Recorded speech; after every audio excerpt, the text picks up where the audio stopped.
बिस्मिल्लाहिर्रहमानिर्रहीम। अस्सलामुअलैकुम। आज के लेक्चर में हम एप्लीकेशंस ऑफ इलेक्ट्रोस्टैटिक्स देखेंगे। इलेक्ट्रोस्टैटिक्स की डेली लाइफ में बहुत सारी एप्लीकेशंस हैं।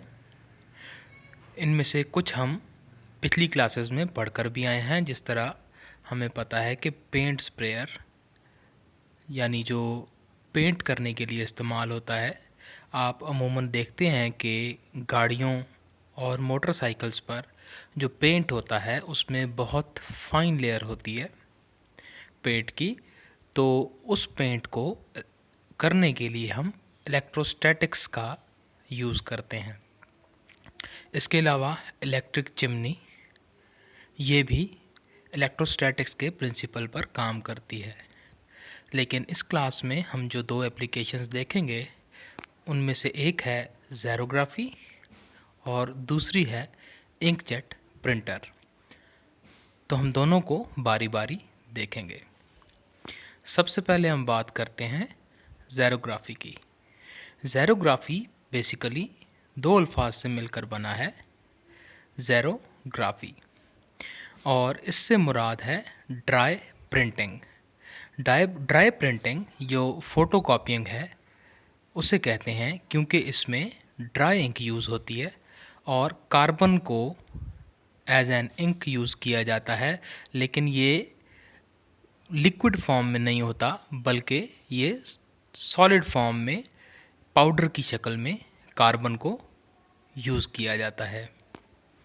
तो फ़ोटोकॉपियर में हमारे पास जो मेन पार्ट्स हैं वो आपको अभी स्क्रीन पर नज़र आ रहे हैं। इनमें सबसे टॉप पर एक ग्लास प्लेट है जिसके ऊपर पेपर को इन्वर्ट करके रख दिया जाता है। यहाँ पर एक लैंप है और आप देखते हैं कि लैंप की लाइट उस पेपर पर पड़ती है और पेपर को स्कैन करती है। ये लाइट पेपर से रिफ्लेक्ट होके लेंस की तरफ जाती है और लेंस से जाने के बाद एक ड्रम पर पड़ती है। ये ड्रम मेन पार्ट है, या इसको आप हार्ट ऑफ फोटोकॉपियर कह सकते हैं कि ये ड्रम एल्युमिनियम का बना हुआ है। ठीक है जी। The main component of photocopying machine is an aluminium drum with selenium coating. ये एल्युमिनियम का ड्रम है और इसके ऊपर सेलेनियम की कोटिंग है। और सेलेनियम क्या है? Selenium is a photoconductor. Photoconductor क्या होता है? फोटोकंडक्टर की एक लेयर इस एल्युमिनियम ड्रम के ऊपर लगा दी जाती है ताकि इससे फ़ोटोकॉपिंग के काम को तकमील तक पहुंचाया जा सके। सेलेनियम एक फ़ोटोकंडक्टर है। फ़ोटोकंडक्टर का मेन आप कह सकते हैं कि पर्पस क्या है या मेन उसकी क्वालिटी क्या है, फ़ोटोकंडक्टर की मेन क्वालिटी क्या है या उसकी मेन प्रॉपर्टी क्या है, वो ये है कि it is an insulator when placed in darkness and conducts when placed in light. यानी जब सेलेनियम को लाइट के अंदर प्लेस किया जाए तो उसके ऊपर पड़े हुए चार्जेस कंडक्ट कर सकते हैं, लेकिन डार्कनेस में अगर आप इसकी सरफेस के ऊपर चार्जेस रख दें तो वो चार्जेस मूव नहीं कर सकते। तो ये ड्रम बेसिकली स्टार्ट में डार्कनेस में पड़ा होता है और उसके ऊपर आप पॉजिटिव चार्ज को यूनिफॉर्मली डिस्ट्रीब्यूट कर देते हैं। तो जब पेपर को प्लेस किया जाता है तो उससे पड़ने वाली लाइट लेंस से कन्वर्ज होकर ड्रम के ऊपर पड़ती है। यहाँ पर आपको जो चीज़ नज़र आ रही है ये बॉक्स है, या ये एक आपके पास कंटेनर है जिसके अंदर टोनर पाउडर है जो कार्बन का बना हुआ है, कार्बन का पाउडर है और ये पाउडर की शक्ल में है, डस्ट की शक्ल में है।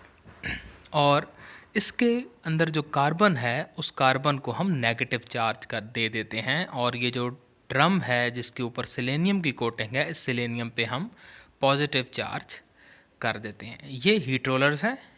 पेपर यहाँ से आएगा तो ड्रम से होने के बाद हीट रोलर्स के अंदर से गुजरेगा और ये पेपर ड्रम को टच करके गुजरेगा। अब देखते हैं कि इसमें वर्किंग कैसे होगी। तो जब सेलेनियम के ड्रम को पॉजिटिवली चार्ज कर दिया जाएगा तो पेपर को इन्वर्ट करके ग्लास शीट के ऊपर रख दिया जाएगा, जिसके ऊपर कुछ रिटन पोर्शन है जो अमूमन ब्लैक कलर का होता है या किसी भी कलर का हो सकता है, लेकिन पेपर वाइट होता है अमूमन। तो जब लाइट वाइट पेपर के ऊपर पड़ेगी तो वाइट कलर की ये प्रॉपर्टी है कि वो लाइट को रिफ्लेक्ट करती है, लेकिन जो ब्लैक कलर है वो लाइट को अपने अंदर एब्जॉर्ब कर लेता है। नतीजे में ये होगा कि जो लाइट यहाँ पर पेपर पर पड़ेगी वाइट पोर्शन के लिए तो लाइट रिफ्लेक्ट होकर लेंस के थ्रू ड्रम पर पहुँचेगी, लेकिन जो रिटन पोर्शन है वो लाइट को एब्जॉर्ब कर लेगा और उसका एक शेडो यहाँ पर पहुँचेगा, यानी आप ये कह सकते हैं कि वहाँ पर जगह स्टिल डार्क ही रहेगी। अब ये ड्रम जब साथ साथ रोटेट करेगा और साथ साथ लाइट इस पेपर को स्कैन करती जाएगी तो रिटन पोर्शन का शेडो बन जाएगा और वहाँ पर चार्जेस रह जाएंगे, लेकिन जो वाइट पेपर से रिफ्लेक्ट होने वाली लाइट यहाँ पर पहुँचेगी उस रीजन से चार्जेस कंडक्ट करके एक वायर के थ्रू बाहर निकल आएंगे। तो अब आपका जो रिटन पोर्शन पेपर पर मौजूद है ड्रम पे वही चार्जेस की शक्ल में बना हुआ आ जाएगा, और जब ये ड्रम रोटेट करके टोनर डस्ट के पास से गुजरेगा तो कार्बन पाउडर इसके अंदर नेगेटिव चार्ज लेकर पड़ा हुआ है, तो ये नेगेटिव चार्जेस इस पॉजिटिव चार्ज के साथ स्टिक कर जाएंगे या ये पाउडर ड्रम के साथ स्टिक कर जाएगा, चिपक जाएगा। जब पेपर साथ साथ यहाँ से गुजरेगा तो ये पाउडर पेपर के साथ अटैच हो जाएगा और ये जो हीट रोलर्स हैं ये इस टोनर को मेल्ट कर देंगे पेपर के ऊपर और ड्राई फॉर्म में बाहर निकाल देंगे। तो जो यहाँ पर पेपर पर लिखा हुआ मटेरियल होगा वो आपको इधर पेपर के ऊपर लिखा हुआ मिल जाएगा। अब इसको हम ज़रा एनिमेटेड फॉर्म में देखेंगे। Xerography is based on the principle that a certain material can retain an electrostatic imprint of a brightly lit image. When a document is placed in a copier, a bright light is bounced off the paper, through a lens, and onto a specially coated drum. The coating becomes electrostatically charged with a mirror image of the document. As the drum rotates, the fine black particles that make up the ink, called toner, are attracted to the charged areas on the drum, the same areas that would be the print on the paper. As copy paper is rolled over the drum, a heat roller fuses the toner from the drum and onto the paper, reproducing the original image.